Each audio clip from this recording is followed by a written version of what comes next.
ਵਾਹਿਗੁਰੂ ਜੀ ਕਾ ਖਾਲਸਾ ਵਾਹਿਗੁਰੂ ਜੀ ਕੀ ਫਤਿਹ। ਟੀਵੀ 84 ਦੇ ਸਾਰੇ ਦਰਸ਼ਕ ਤੇ ਸਰੋਤੇ ਜਿਹੜੇ ਇਸ ਵਕਤ ਸਾਡੇ ਨਾਲ ਨਾਰਥ ਅਮਰੀਕਾ ਦੇ ਵਿੱਚੋਂ ਜੁੜੇ ਹੋਏ ਆ ਜਾਂ ਫਿਰ ਸੋਸ਼ਲ ਮੀਡੀਆ ਤੇ ਦੁਨੀਆ ਭਰ ਦੇ ਵਿੱਚ ਸਾਨੂੰ ਦੇਖ ਰਹੇ ਆ, ਮੈਂ ਅਮਰਵੀਰ ਸਿੰਘ ਅੱਜ ਆਪ ਸਭ ਦਾ ਟੀਵੀ 84 ਦੇ ਇਸ ਗੁਫ਼ਤਗੂ ਪ੍ਰੋਗਰਾਮ ਦੇ ਵਿੱਚ ਤਹਿ ਦਿਲੋਂ ਸਵਾਗਤ ਕਰਦਾ।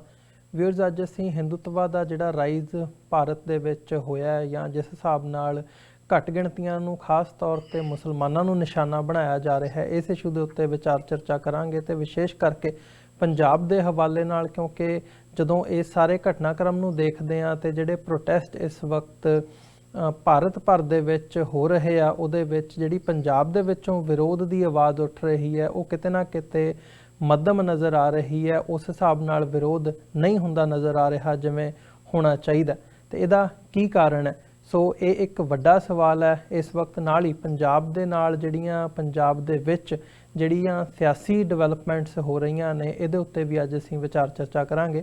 ਇਸ ਬਾਬਤ ਗੱਲਬਾਤ ਦੇ ਲਈ ਸਾਡੇ ਨਾਲ ਅੱਜ ਪਟਿਆਲਾ ਤੋਂ ਅਕਾਲੀ ਦਲ ਅੰਮ੍ਰਿਤਸਰ ਦੇ ਜਨਰਲ ਸਕੱਤਰ ਪ੍ਰੋਫੈਸਰ ਮਹਿੰਦਰਪਾਲ ਸਿੰਘ ਇਸ ਵਕਤ ਸਾਡੇ ਨਾਲ ਫੋਨ ਲਾਈਨ ਤੇ ਬਣੇ ਹੋਏ ਆ। ਆਓ ਉਹਨਾਂ ਨਾਲ ਮਿਲ ਕੇ ਅੱਜ ਦੀ ਇਸ ਵਿਚਾਰ ਚਰਚਾ ਦੀ ਸ਼ੁਰੂਆਤ ਕਰਦੇ ਹਾਂ। ਪ੍ਰੋਫੈਸਰ ਸਾਹਿਬ, ਤੁਹਾਡਾ ਸਵਾਗਤ ਹੈ ਜੀ। ਵਾਹਿਗੁਰੂ ਜੀ ਕਾ ਖਾਲਸਾ ਵਾਹਿਗੁਰੂ ਜੀ ਕੀ ਫਤਿਹ।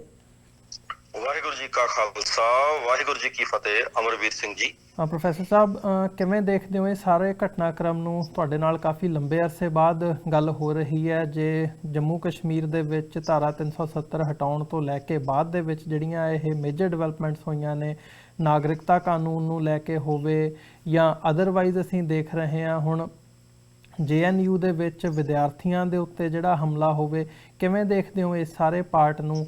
ਜਦੋਂ ਵਿਰੋਧ ਵੀ ਹੁੰਦਾ ਨਜ਼ਰ ਆ ਰਿਹਾ ਹੈ, ਇੱਕ ਚੰਗਾ ਇੱਕ ਰੁਝਾਨ ਹੈ ਕਿ ਭਾਰਤ ਭਰ ਦੇ ਵਿੱਚ ਇਸ ਜਿਹੜੀ ਹਿੰਦੂਤਵੀ ਤਾਕਤ ਇਸ ਵਕਤ ਸਿਰ ਚੜ੍ਹ ਕੇ ਬੋਲ ਰਹੀ ਹੈ, ਉਹਦਾ ਵਿਰੋਧ ਹੁੰਦਾ ਨਜ਼ਰ ਆ ਰਿਹਾ ਹੈ। ਪਰ ਓਵਰਆਲ ਪੰਜਾਬ ਦੇ ਪਰਸਪੈਕਟਿਵ ਤੋਂ, ਸਿੱਖ ਪਰਸਪੈਕਟਿਵ ਤੋਂ ਕਿਵੇਂ ਐਨਾਲਾਈਜ਼ ਕਰਦੇ ਹੋ ਇਹਨੂੰ?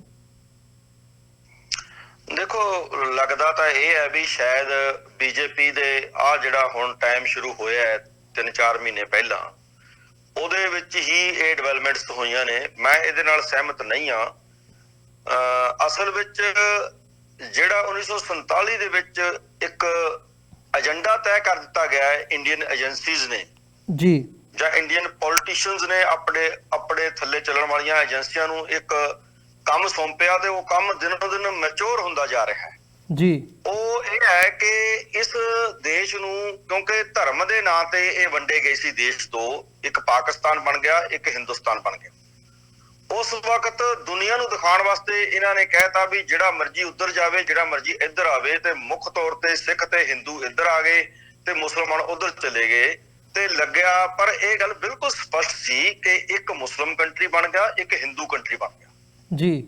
ਹਿੰਦੂ ਕੰਟਰੀ ਦੇ ਵਿੱਚ 22-23 ਕਰੋੜ ਅੱਜ ਮੁਸਲਮਾਨ ਰਹਿੰਦੇ ਨੇ, ਤੇ ਸਿੱਖ ਅਸੀਂ ਕਰੀਬ 2 ਕਰੋੜ ਤੋਂ 2.5 ਕਰੋੜ ਤੱਕ ਜਿਹੜਾ ਅੰਦਾਜ਼ਾ ਲੱਗਦਾ ਉਹ ਰਹਿੰਦੇ ਆ, ਤੇ ਈਸਾਈਆਂ ਦੀ ਗਿਣਤੀ ਉਸ ਤੋਂ ਵੀ ਘੱਟ ਹੈ।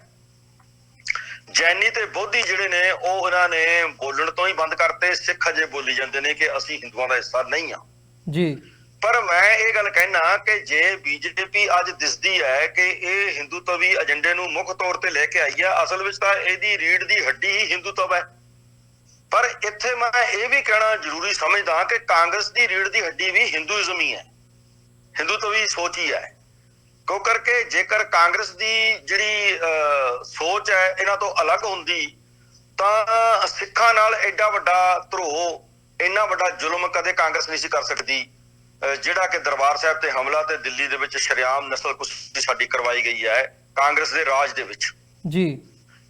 ਇਸ ਕਰਕੇ ਮੈਂ ਇਹ ਕਹਿਣਾ ਕਿ ਕਿਸੇ ਨੂੰ ਸਿੱਧੇ ਰੂਪ ਵਿੱਚ ਹਿੰਦੂ ਆਈਡੀਓਲੋਜੀ ਅਪਣਾ ਕੇ ਜ਼ਿਆਦਾ ਫਾਇਦਾ ਹੋ ਰਿਹਾ ਹੈ, ਕਿਸੇ ਨੂੰ ਅਸਿੱਧੇ ਰੂਪ ਵਿੱਚ ਹੋ ਰਿਹਾ। ਪਰ ਦੋਹਾਂ ਦਾ ਜਿਹੜਾ ਮੇਨ ਆਈਡੀਆ ਹੈ ਉਹ ਇੰਡੀਅਨ ਆਈਡੀਆ ਹੈ, ਉਹ ਹਿੰਦੂਤਵੀ ਆਈਡੀਆ ਹੈ ਜਿਹਨੂੰ ਇਹ ਪ੍ਰਮੋਟ ਕਰਦੇ ਨੇ। ਹੁਣ ਆਪਾਂ ਗੱਲ ਕਰੀਏ ਕਿ ਜਿਹੜਾ 370 ਤੋਂ ਲੈ ਕੇ ਤੇ ਹੁਣ ਤੱਕ ਜਿਹੜਾ ਪ੍ਰਦਰਸ਼ਨ ਹੋ ਰਹੇ ਨੇ, CAA ਜਾਂ NRC ਦੀ ਗੱਲ ਚੱਲ ਰਹੀ ਹੈ ਜੀ, ਉਹਦੇ ਵਿੱਚ ਪਹਿਲੇ 5 ਸਾਲ BJP ਨੇ ਇੱਕ ਗਰਾਊਂਡ ਤਿਆਰ ਕੀਤਾ ਹੈ ਜਿਹੜਾ ਕਿ ਉਹਨਾਂ ਦਾ ਪਹਿਲਾਂ ਤੋਂ ਹੀ ਤੈਅ ਏਜੰਡਾ ਸੀ। ਉਹ ਗਰਾਊਂਡ ਦੇ ਵਿੱਚ ਇਹਨੇ ਵਰਲਡ ਲੈਵਲ ਤੇ ਲੌਬਿੰਗ ਕੀਤੀ ਹੈ ਕਿ ਜਦੋਂ ਅਸੀਂ ਅਗਲਾ ਪੜਾਅ ਲਿਆਵਾਂਗੇ ਹਿੰਦੂਇਜ਼ਮ ਦਾ ਸਿੱਧੇ ਰੂਪ 'ਚ, ਤਾਂ ਸਾਨੂੰ ਦੁਨੀਆ ਭਰ ਦੇ ਦੇਸ਼ਾਂ ਦਾ ਡਿਪਲੋਮੈਟਿਕ ਵਿਰੋਧ ਨਾ ਸਹਿਣਾ ਪਵੇ। ਇਹ ਚੀਜ਼ ਨੇ 5 ਸਾਲ 'ਚ ਲੋਕ, ਸਾਡੇ ਵਰਗੇ ਲੋਕ ਆਮ ਲੋਕਾਂ ਦੀ ਜੋ ਮੈਂ ਗੱਲ ਸੁਣਦਾ ਸੀ, ਉਹ ਕਹਿੰਦੇ ਜੀ ਇਹ ਤਾਂ ਬਾਹਰ ਹੀ ਜਾਂਦਾ, ਇਹ ਤਾਂ ਪੈਸੇ ਖਰਚਦਾ। ਦੇਸ਼ਾਂ ਵਾਸਤੇ ਬਾਹਰ ਜਾਣਾ ਜਾਂ ਪੈਸੇ ਖਰਚਣੇ ਕਰੋੜਾਂ ਰੁਪਏ ਕੋਈ ਖਾਸ ਵੱਡੀ ਗੱਲ ਨਹੀਂ ਹੁੰਦੀ। ਏਜੰਸੀਆਂ ਨੂੰ ਵੀ ਇਹ ਅਰਬਾਂ ਰੁਪਏ ਦਿੰਦੇ ਨੇ। ਕਿਤਾਬਾਂ ਪੜ੍ਹੀਆਂ ਜਾ ਸਕਦੀਆਂ। MK ਧਰ ਜਿਹੜਾ ਅਸਿਸਟੈਂਟ ਡਾਇਰੈਕਟਰ ਰਿਹਾ ਓਪਨ ਸੀਕ੍ਰੇਟ ਜਿਹਨੇ ਕਿਤਾਬ ਲਿਖੀ ਹੈ, ਤਾਂ ਉਹ ਦੱਸਦਾ ਹੈ ਕਿ ਏਜੰਸੀਆਂ ਕੋਲ ਅਣਗਿਣਤ ਪੈਸੇ ਹੁੰਦੇ ਨੇ, ਬਿਨਾਂ ਗਿਣਤੀ ਦੇ, ਉਹ ਕਿਤੇ ਵੀ ਦੇ ਸਕਦੀਆਂ ਨੇ। ਇਹ ਗੱਲ ਕਸ਼ਮੀਰ ਵਿੱਚ ਵੀ ਆਈ ਸੀ, ਇਹ ਗੱਲ ਹੋਰ ਥਾਂ ਤੇ। ਸੋ ਇੱਕ ਪ੍ਰਧਾਨ ਮੰਤਰੀ ਉੱਤੇ ਖਰਚਾ ਕਰਨਾ ਦੇਸ਼ ਲਈ ਕੋਈ ਬਹੁਤ ਵੱਡੀ ਗੱਲ ਨਹੀਂ ਹੁੰਦੀ।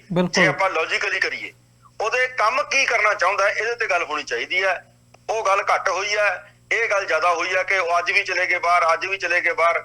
ਚਲੋ, ਉਹ ਉਹਦੀ ਪਾਲਿਸੀ ਸੀ, ਉਹਦੀ ਪਾਰਟੀ ਦੀ ਪਾਲਿਸੀ ਸੀ, ਉਹ ਉਹਨਾਂ ਦੇ ਦੇਸ਼ ਦੀ ਪਾਲਿਸੀ ਸੀ।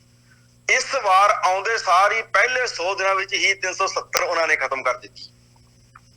ਜਿਹਦੀ ਉਹ ਗੱਲ ਸ਼ਿਆਮਾ ਪ੍ਰਸਾਦ ਮੁਖਰਜੀ 1970 ਤੋਂ ਕਰਦੇ ਆ ਰਹੇ ਸੀ, ਉਸ ਤੋਂ ਵੀ ਪਹਿਲਾਂ ਤੋਂ ਕਰਦੇ ਆ ਰਹੇ ਸੀ। ਚਾਹੇ ਉਸ ਟਾਈਮ ਉਹ ਬੀਜੇਪੀ ਨਹੀਂ ਸੀ, ਉਹ ਜਨਸੰਘ ਸੀ। ਜਨਸੰਘ ਵੀ ਇਹੀ ਆਈਡੀਓਲੋਜੀ ਨਾਲ ਚੱਲਦੀ ਸੀ। ਤੇ ਉਹਨਾਂ ਨੇ 370 ਜਦੋਂ ਕੀਤੀ ਤਾਂ ਉਹਨਾਂ ਨੇ ਕਸ਼ਮੀਰ ਦੇ ਮੁਸਲਮਾਨਾਂ ਨੂੰ ਹਿੰਦੁਸਤਾਨ ਦੇ ਮੁਸਲਮਾਨਾਂ ਨਾਲੋਂ ਤੋੜਤਾ। ਉਹਨਾਂ ਦੀ ਹਮਾਇਤ ਹਿੰਦੁਸਤਾਨ ਦੇ ਮੁਸਲਮਾਨ ਨੇ ਨਹੀਂ ਕੀਤੀ ਉਸ ਰੂਪ ਜਿਸ ਰੂਪ ਚ ਕਰਨੀ ਚਾਹੀਦੀ ਸੀ। ਕਿਉਂਕਿ ਡਿਵਾਈਡ ਕਰਕੇ ਰਾਜ ਕਰਨਾ ਬੜਾ ਸੌਖਾ ਹੁੰਦਾ ਹੈ। ਸਿੱਖਾਂ ਨਾਲ ਉਹਨਾਂ ਨੇ ਪਹਿਲੇ ਕਰ ਚੁੱਕੇ ਨੇ, ਮੁਸਲਮਾਨਾਂ ਨਾਲ ਗੁਜਰਾਤ ਚ ਅੱਡ ਤਰੀਕੇ ਨਾਲ ਕਰ ਚੁੱਕੇ ਨੇ। ਅੱਜ ਜਿਹੜਾ ਸੀਗਾ ਇਹ ਸਮਾਂ ਸੀ, ਮੁਸਲਮਾਨ ਡਰਿਆ ਹੋਇਆ ਸੀ। ਇਹਦੇ ਚ ਥੋੜਾ ਜਿਹਾ ਪਿੱਛੇ ਜਾਈਏ ਤਾਂ ਕਾਂਗਰਸ ਨੇ ਵੀ ਇਹੀ ਕੁਝ ਹੀ ਕੀਤਾ ਹੈ ਜੋ ਅੱਜ ਬੀਜੇਪੀ ਕਰ ਰਹੀ ਹੈ ਮੁਸਲਮਾਨਾਂ ਦੇ ਪ੍ਰਤੀ। ਕਦੇ ਸਿੰਮੀ ਤੇ ਪਾਬੰਦੀ ਲਾਉਣੀ, ਕਦੇ ਮੁਸਲਮਾਨਾਂ ਨੂੰ ਹਰ ਚੌਥੇ ਦਿਨ ਅੱਤਵਾਦੀ ਕਹਿਣਾ, ਉਹ ਕਾਂਗਰਸ ਦਾ ਰਾਜ ਸੀ ਜੀ। ਉਸੇ ਰਾਜ ਵਿੱਚ ਇੱਕ ਅਫਸਰ ਇਮਾਨਦਾਰ ਆ ਗਿਆ, ਹਿਮੰਤ ਕਰਕਰੇ, ਤਾਂ ਉਹਨੇ ਕਹਿਤਾ ਜਿਹੜੀ ਆ ਪ੍ਰਗਿਆ ਦੇਵੀ ਠਾਕਰ ਹੈ, ਜਾਂ ਇਹ ਕਰਨਲ ਪ੍ਰੋਹਤ ਹੈ, ਜਾਂ ਇਹ ਅਸੀਮਾਨੰਦ ਹੈ, ਇਹ ਹਿੰਦੂ ਅੱਤਵਾਦੀ ਨੇ। ਇਹਨਾਂ ਨੇ ਮਾਲੇਗਾਂਵ ਤੇ ਹੋਰ ਦੂਜੇ ਜਿਹੜੇ ਨੇ ਉਹ ਧਮਾਕੇ ਕਰਾਏ ਨੇ। ਉਹ ਰਾਜ ਜਿਹਦੇ ਵਿੱਚ ਪ੍ਰਗਿਆ ਦੇਵੀ ਠਾਕਰ ਨਹੀਂ ਸੀ ਫੜੀ ਗਈ, ਉਹ ਕਾਂਗਰਸ ਦਾ ਰਾਜ ਸੀ। ਉਸ ਤੋਂ ਬਾਅਦ ਕਾਂਗਰਸ ਦੇ ਟਾਈਮ ਦੇ ਵਿੱਚ ਹੀ ਉਹਦਾ ਟ੍ਰਾਇਲ ਚੱਲੇ ਜੀ। ਬਿਲਕੁਲ। ਤੇ ਅੱਜ ਜਦੋਂ ਬੀਜੇਪੀ ਦਾ ਰਾਜ ਆਇਆ, ਉਹ ਉਹਨਾਂ ਨੇ ਛੱਡਤੀ। ਜੇਕਰ ਸੋਲਿਡ ਪ੍ਰੂਫ ਹੁੰਦੇ ਜਾਂ ਉਸ ਤੋਂ ਪਹਿਲਾਂ ਉਹਨਾਂ ਦੀ CID ਕੰਮ ਕਰਦੀ ਹੁੰਦੀ ਤਾਂ ਉਹ ਇੰਨਾ ਵੱਡੇ ਧਮਾਕੇ ਕਰਕੇ ਬਚ ਕਿਵੇਂ ਸਕਦੀ ਸੀ। ਸੋ ਇਹ ਸਾਰੀਆਂ ਗੱਲਾਂ ਨਾ ਪਹਿਲਾਂ ਤੋਂ ਹੀ ਗਰਾਊਂਡ ਤਿਆਰ ਸੀ। ਬੀਜੇਪੀ ਨੂੰ ਸਿੱਧੇ ਰੂਪ ਵਿੱਚ ਹਿੰਦੂਇਜ਼ਮ ਦੀ ਗੱਲ ਕਰਕੇ ਜ਼ਿਆਦਾ ਵੋਟਾਂ ਮਿਲਦੀਆਂ ਨੇ, ਉਹਨਾਂ ਨੇ ਕਰਤਾ। ਹੁਣ ਆਈਏ ਜਿਹੜਾ ਜਾਮੀਆ ਤੇ ਨਹਿਰੂ ਯੂਨੀਵਰਸਿਟੀ ਦੇ ਵਿੱਚ ਜ਼ੁਲਮ ਹੋਇਆ ਹੈ, ਇਹ ਬਿਲਕੁਲ ਉਸ ਪੈਟਰਨ ਦਾ ਹੈ, ਕੋਈ ਨਵਾਂ ਨਹੀਂ ਹੈ। ਇਹ ਬਿਲਕੁਲ ਉਸ ਪੈਟਰਨ ਦਾ ਹੈ ਜਿਸ ਪੈਟਰਨ ਤੇ ਸਿੱਖਾਂ ਨੂੰ ਦਿੱਲੀ ਦੇ ਵਿੱਚ ਕਤਲੇਆਮ ਤੇ ਹੋਰ ਇਲਾਕਿਆਂ ਦੇ ਵਿੱਚ ਕਤਲੇਆਮ ਇੱਕ ਪਾਲਿਸੀ ਦੇ ਤਹਿਤ ਇੱਕ ਖਾਸ ਤਰੀਕੇ ਨਾਲ ਕੀਤਾ ਗਿਆ ਸੀ। ਉਹੀ ਗੱਲ ਇੱਥੇ ਹੋਈ ਹੈ ਜੀ। ਜਾਮੀਆ ਦੀ ਲਾਇਬ੍ਰੇਰੀ ਦੇ ਵਿੱਚ ਪੁਲਿਸ ਗੋਲੀਆਂ ਚਲਾਉਂਦੀ ਹੈ ਤੇ ਉਹਦੀ ਇਨਕੁਆਇਰੀ ਮੈਂ ਸਪਸ਼ਟ ਕਹਿਣਾ ਕਿ ਜੇ ਅਸੀਂ 35 ਸਾਲ 'ਚ ਇੱਕ ਫੇਅਰ ਇਨਕੁਆਇਰੀ ਕਾਂਗਰਸ ਦੇ ਰਾਜ ਵਿੱਚ ਨਹੀਂ ਕਰਵਾ ਸਕੇ, ਉਸ ਤੋਂ ਬਾਅਦ ਵਾਜਪਾਈ ਦਾ ਰਾਜ ਆਇਆ, ਉਸ ਤੋਂ ਬਾਅਦ ਫਿਰ ਮੋਦੀ ਦਾ 5 ਸਾਲ ਨਿਕਲ ਗਏ, 6 ਸਾਲ ਵਾਜਪਾਈ ਨੇ ਰਾਜ ਕੀਤਾ। ਗੈਰ ਕਾਂਗਰਸੀ ਸਰਕਾਰਾਂ ਦੇ ਵਿੱਚ ਵੀ ਉਹਦੀ ਕੋਈ ਫੇਅਰ ਐਂਡ ਜਿਹੜੀ ਉਹ ਇਨਕੁਆਇਰੀ ਨਹੀਂ ਹੋਈ ਤਾਂ ਇਹਨਾਂ ਦੀ ਵੀ ਨਹੀਂ ਹੋਊਗੀ, ਕਿਉਂਕਿ ਉਹ ਵੀ ਸਰਕਾਰ ਸਪਾਂਸਰਡ ਸੀਗੀਆਂ ਘਟਨਾਵਾਂ, ਇਹ ਵੀ ਸਰਕਾਰ ਸਪਾਂਸਰਡ ਘਟਨਾਵਾਂ ਨੇ। ਇਹਦੀ ਵੀ ਕੋਈ ਫੇਅਰ ਨਹੀਂ ਹੋਏਗੀ, ਕੋਈ ਕਾਂਗਰਸ ਕੱਪ ਨਹੀਂ ਪਾਊਗੀ, ਕੋਈ ਕੁਝ ਨਹੀਂ ਹੋਏਗਾ। ਤੁਸੀਂ ਆਉਣ ਵਾਲੇ ਟਾਈਮ 'ਚ ਦੇਖ ਲਿਓ। ਅੱਜ ਵੀ ਜਿਹੜੀ ਕਾਂਗਰਸ ਵਿਰੋਧ ਕਰ ਰਹੀ ਹੈ, ਉਹ ਬੜੇ ਗਿਣੇ ਮਿੱਥੇ ਤਰੀਕੇ ਨਾਲ ਕਰ ਰਹੀ ਹੈ ਜੀ। ਜੇ ਪ੍ਰਿਯੰਕਾ ਗਾਂਧੀ ਜਾ ਕੇ ਇੰਡੀਆ ਗੇਟ ਤੇ ਬੈਠਦੀ ਹੈ ਤੇ ਨਾਲ ਉਹ ਇੱਕ ਮੈਸੇਜ ਵੀ ਦਿੰਦੀ ਹੈ ਕਿ ਆਹ ਜਗਦੀਸ਼ ਟਾਈਟਰ ਤੁਹਾਡਾ ਮੇਰੇ ਨਾਲ ਬੈਠਾ ਹੈ, ਜਿਹੜਾ ਘੱਟ ਗਿਣਤੀਆਂ ਦਾ ਕਾਤਲ ਹੈ, ਸਿੱਖਾਂ ਦਾ ਕਾਤਲ ਹੈ, ਉਹਨੂੰ ਨਾਲ ਬਿਠਾ ਕੇ ਉਹ ਮੁਜ਼ਾਹਰੇ ਕਰਦੀ ਹੈ। ਇਹ ਕਿਹੜੀ ਸੋਚ ਨੂੰ ਪ੍ਰਮੋਟ ਕਰ ਰਹੇ ਨੇ? ਮੈਂ ਕੀ ਫਰਕ ਸਮਝਾਂ ਕਿ ਬੀਜੇਪੀ ਜ਼ਿਆਦਾ ਕਾਤਲ ਹੈ ਕਿ ਕਾਂਗਰਸ ਹੈ? ਘੱਟ ਗਿਣਤੀਆਂ ਲਈ, ਖਾਸ ਕਰ ਸਿੱਖਾਂ ਤੇ ਮੁਸਲਮਾਨਾਂ ਲਈ ਦੋਨੋਂ ਹੀ ਬਰਾਬਰ ਦੇ ਕਾਤਲ ਨੇ। ਅਗਲਾ ਪੜਾਅ ਇਹ ਹੈ ਕਿ ਵਿਦਿਆਰਥੀਆਂ ਦੇ ਵਿੱਚ ਇੱਕ ਜਾਗਰੂਕਤਾ ਆਈ ਹੈ, ਪਰ ਮੈਨੂੰ ਬਹੁਤ ਵੱਡਾ ਇਸ ਗੱਲ ਦਾ ਖਦਸ਼ਾ ਹੈ ਕਿ ਜਦੋਂ ਤੱਕ ਕੋਈ ਸਿੱਧੇ ਰੂਪ ਵਿੱਚ ਪੋਲੀਟੀਕਲ ਪਾਰਟੀ ਇਮਾਨਦਾਰ ਹੋ ਕੇ ਇਹਨਾਂ ਬੱਚਿਆਂ ਦਾ ਸਾਥ ਨਹੀਂ ਦਊਗੀ ਤਾਂ ਉਹ ਕੁਝ ਸੈਲੀਬ੍ਰਿਟੀਜ਼ ਦੇ ਆਉਣ ਨਾਲ, ਕੁਝ ਕਨ੍ਹਈਆ ਕੁਮਾਰ ਦੇ ਆਉਣ ਨਾਲ ਜਾਂ CPI CPM ਦੇ ਆਉਣ ਨਾਲ ਉਹ ਜਿਹੜਾ ਹੈ ਵਿਰੋਧ ਬਹੁਤ ਲੰਮੇ ਸਮੇਂ ਨਹੀਂ ਚੱਲ ਸਕਦਾ। ਕਿਉਂਕਿ ਜਿਹੜੀਆਂ ਸਰਕਾਰਾਂ ਨੇ ਉਹਨਾਂ ਨਾਲ ਟੱਕਰ ਲੈਣਾ ਹਰ ਇੱਕ ਦੇ ਵੱਸ ਦੀ ਗੱਲ ਨਹੀਂ। ਉਹਦੇ ਪਿੱਛੇ ਇੱਕ ਵਿਰਾਸਤ ਹੋਣੀ ਚਾਹੀਦੀ ਹੈ। ਜੇ ਅੱਜ ਸ਼੍ਰੋਮਣੀ ਅਕਾਲੀ ਦਲ ਅੰਮ੍ਰਿਤਸਰ 35 ਸਾਲ ਤੋਂ ਹਿੰਦੁਸਤਾਨ ਦੀ ਅਥਾਰਟੀ, ਚਾਹੇ ਉਹ ਕਾਂਗਰਸ ਦੇ ਹੱਥ 'ਚ ਹੋਵੇ ਚਾਹੇ ਉਹ ਬੀਜੇਪੀ ਦੇ ਹੱਥ 'ਚ ਹੋਵੇ, ਉਹਦਾ ਵਿਰੋਧ ਕਰ ਰਹੀ ਹੈ, ਤਾਂ ਸਾਡੇ ਕੋਲ ਇੱਕ ਬਹੁਤ ਵੱਡੀ ਵਿਰਾਸਤ ਹੈ। ਅਸੀਂ ਉਸ ਵਿਰਾਸਤ ਨੂੰ ਲੈ ਕੇ, ਚਾਹੇ ਅੱਜ ਗਿਣਤੀ 'ਚ ਘੱਟ ਹਾਂ, ਪਰ ਸਾਡੇ ਕੋਲ ਵਿਰਾਸਤ ਬਹੁਤ ਵੱਡੀ ਹੈ। ਅਸੀਂ ਵਿਰਾਸਤ ਨੂੰ ਮੁੱਖ ਆਧਾਰ ਬਣਾ ਕੇ ਇਹ ਸਟਰਗਲ ਕਰ ਰਹੇ ਹਾਂ। ਇਸ ਆਇਨੇ ਦੇ ਵਿੱਚੋਂ ਦੀ ਮੈਂ ਜਦੋਂ ਦੇਖਦਾ ਅੱਜ ਦੇ ਵਿਰੋਧਾਂ ਨੂੰ, ਜਿਹੜੇ ਸਟੂਡੈਂਟਸ ਕਰ ਰਹੇ ਨੇ, ਬਹੁਤ ਵਧੀਆ ਗੱਲ ਕਰ ਰਹੇ ਨੇ, ਬਹੁਤ ਲੌਜੀਕਲ ਗੱਲ ਕਰ ਰਹੇ ਨੇ, ਪਰ ਮੈਂ ਕਹਿੰਦਾ ਇਹ ਵਿਰੋਧ ਚਿਰ ਸਥਾਈ ਹੋਣਾ ਚਾਹੀਦਾ ਹੈ ਤੇ ਉਨੀ ਦੇਰ ਤੱਕ ਹੋਣਾ ਚਾਹੀਦਾ ਜਿੰਨੀ ਦੇਰ ਤੱਕ ਇਸ ਜ਼ੁਲਮ ਦਾ ਜਾਂ ਇਸ ਭੈੜੇ ਕਾਨੂੰਨ ਦਾ ਸਰਕਾਰ ਮਜਬੂਰ ਹੋ ਕੇ ਵਾਪਸ ਨਹੀਂ ਲੈ ਲੈਂਦੀ। ਪਰ ਹਜੇ ਮੈਨੂੰ ਉਹ ਚੀਜ਼ ਦਿਸਦੀ ਨਹੀਂ। ਜੀ ਬਿਲਕੁਲ। ਅਗਲਾ ਸਵਾਲ ਤੁਹਾਡਾ ਸੀ ਕਿ ਪੰਜਾਬ ਦੇ ਵਿੱਚ ਇਹ ਚੀਜ਼ ਘੱਟ ਦਿਸ ਰਹੀ ਹੈ। ਜੀ ਬਿਲਕੁਲ, ਮੈਂ ਉਸੇ ਗੱਲ ਵੱਲ ਆਉਣਾ ਚਾਹੁੰਦਾ ਸੀ, ਕਿਉਂਕਿ ਜਿਹੜਾ ਇਹ ਪਹਿਲੀ ਗੱਲ ਤਾਂ ਇਹ ਹੈ ਕਿ ਪੰਜਾਬ ਦੇ ਵਿੱਚ ਬਹੁਤ ਮਾਈਨਰ ਮਿਨੋਰਟੀ ਹੈ ਮੁਸਲਮਾਨ, ਜਿਨ੍ਹਾਂ ਦੇ ਉੱਤੇ ਇਹ ਕਾਨੂੰਨ ਸਿੱਧੇ ਰੂਪ ਵਿੱਚ ਲਾਗੂ ਹੋ ਚੁੱਕਾ ਹੈ। CAA ਅਮੈਂਡਮੈਂਟ ਜਿਹੜੀ ਹੈਗੀ ਹੈ ਉਹ ਸਿੱਧੇ ਰੂਪ ਵਿੱਚ ਹਜੇ ਤਾਂ ਮੁਸਲਮਾਨਾਂ ਨੂੰ ਛੱਡ ਕੇ ਬਾਕੀ ਸਾਰਿਆਂ ਨੂੰ ਤਾਂ ਇੰਡੀਅਨ ਮੰਨਣ ਨੂੰ ਤਿਆਰ ਹੈ। ਮੁਸਲਮਾਨ ਜਿਹੜੇ ਉਹਨਾਂ ਦੇਸ਼ਾਂ ਚੋਂ ਕਿਤੇ ਅਫੈਕਟਡ ਹੋ ਕੇ ਆਉਣਗੇ, ਉਹਨਾਂ ਦੇ ਬਾਰੇ ਸਪਸ਼ਟ ਕਿਹਾ ਕਿ ਨਹੀਂ ਤਿਆਰ ਹਾਂ। ਹਾਲਾਂਕਿ ਇਹ ਸੱਚਾਈ ਨਹੀਂ ਹੈ। ਸੱਚਾਈ ਇਹ ਹੈ ਕਿ ਹਿੰਦੁਸਤਾਨ ਦੀ ਸਰਕਾਰ ਅੱਜ 70 ਸਾਲ ਬਾਅਦ ਇੱਕ ਲਾਈਨ ਖਿੱਚ ਰਹੀ ਹੈ। ਇੰਡੀਆ ਦੇ ਨਕਸ਼ੇ ਤੇ ਜੇ ਆਪਾਂ ਦੇਖੀਏ ਨਾ, ਇੱਕ ਲਾਈਨ ਖਿੱਚ ਰਹੀ ਹੈ। ਇੱਕ ਪਾਸੇ ਉਹ ਕਹਿ ਰਹੀ ਹੈ ਜਾਂ ਤਾਂ ਇੱਥੇ ਸਾਡੇ ਵਿਰੋਧੀ ਮੁਸਲਮਾਨ ਹੋਣਗੇ ਜਾਂ ਸਾਰੇ ਬਾਕੀ ਦੇ ਹਿੰਦੂ ਹੋਣਗੇ। ਜੀ ਹਰਾ ਤੇ ਭਗਵਾ ਰੰਗ ਜੇ ਤੁਸੀਂ ਇੰਡੀਅਨ ਦੇ ਨਕਸ਼ੇ ਦੇ ਉੱਤੇ ਵਾਹ ਕੇ ਦੇਖੋ ਨਾ, ਉਹ ਪੋਲਿਟਿਕਸ ਹੋ ਰਹੀ ਹੈ ਕਿ ਇੱਕ ਜਾਂ ਤਾਂ ਇੱਥੇ ਮੁਸਲਮਾਨ ਹੋਣਗੇ ਜਿਨ੍ਹਾਂ ਦਾ ਅਥਾਰਟੀ ਵਿਰੋਧ ਕਰੂਗੀ, ਉਹਨਾਂ ਨੂੰ ਅੱਡ ਕਰ ਰਹੇ ਨੇ, ਤੇ ਜਾਂ ਫਿਰ ਇੱਥੇ ਹਿੰਦੂ ਹੋਣਗੇ। ਜੇ ਸਿੱਖ ਕੋਈ ਰਹਿਣਾ ਚਾਹੁੰਦੇ ਨੇ ਤਾਂ ਉਹਨਾਂ ਨੂੰ ਧਾਰਾ 25 ਮੁਤਾਬਕ ਆਪਣੇ ਆਪ ਨੂੰ ਹਿੰਦੂ ਲਿਖਾ ਕੇ ਹੀ ਇਸ ਦੇਸ਼ ਦਾ ਨਾਗਰਿਕ ਬਣਨਾ ਪਏਗਾ। ਜੇ ਈਸਾਈ ਨੇ, ਉਹਨਾਂ ਨੂੰ ਛੱਡ ਕੇ ਉਹਨਾਂ ਦੀ ਬਹੁਤ ਮਾਈਨਰ ਉਹਨਾਂ ਦੀ ਗਿਣਤੀ ਹੈ। ਜੇ ਜੈਨੀ, ਬੋਧੀ, ਈਵਨ ਜਿਨ੍ਹਾਂ ਨੂੰ ਲੋਕ ਸ਼ਡਿਊਲ ਕਾਸਟ ਕਹਿੰਦੇ ਨੇ ਜਾਂ ਸ਼ਡਿਊਲ ਟ੍ਰਾਈਬਸ ਕਹਿੰਦੇ ਨੇ, ਜਿਹੜੇ ਕਿ ਅੱਜ ਇੱਕ ਅਵੇਅਰਨੈਸ ਦੇ ਤਹਿਤ ਆਪਣੇ ਆਪ ਨੂੰ ਹਿੰਦੂ ਨਹੀਂ ਮੰਨ ਰਹੇ ਜਾਂ ਉਸ ਪਾਸੇ ਵੱਲ ਨੂੰ ਤੁਰ ਪਏ ਨੇ, ਜਾਂ ਲਿੰਗਾਇਤ ਨੇ ਜਿਨ੍ਹਾਂ ਦੀ ਗਿਣਤੀ 7 ਕਰੋੜ ਦੱਸੀ ਜਾਂਦੀ ਹੈ। ਅਸੀਂ ਮਿਲ ਕੇ ਆਏ ਉਹਨਾਂ ਨੂੰ, ਕਾਰਨੇਸ਼ਵਰ ਅੱਪਾ ਉਹਨਾਂ ਦੇ ਧਰਮ ਗੁਰੂ ਨੇ, ਉਹਨਾਂ ਨੇ ਸਾਨੂੰ ਦੱਸਿਆ ਕਿ ਸਾਡੀ ਗਿਣਤੀ 7 ਕਰੋੜ ਹੈ। ਹੁਣ 7 ਕਰੋੜ ਬੰਦੇ ਨੂੰ ਇਹ ਹਿੰਦੂ ਮਨਾਉਣਾ ਚਾਹੁੰਦੇ ਨੇ, ਉਹ ਆਪਣੇ ਆਪ ਨੂੰ ਹਿੰਦੂ ਮੰਨਦੇ ਨਹੀਂ। ਸਿੱਖਾਂ ਨੂੰ 2.5-3 ਕਰੋੜ ਨੂੰ ਹਿੰਦੂ ਮਨਾਉਣਾ ਚਾਹੁੰਦੇ ਨੇ, ਉਹ ਹਿੰਦੂ ਮੰਨਦੇ ਨਹੀਂ।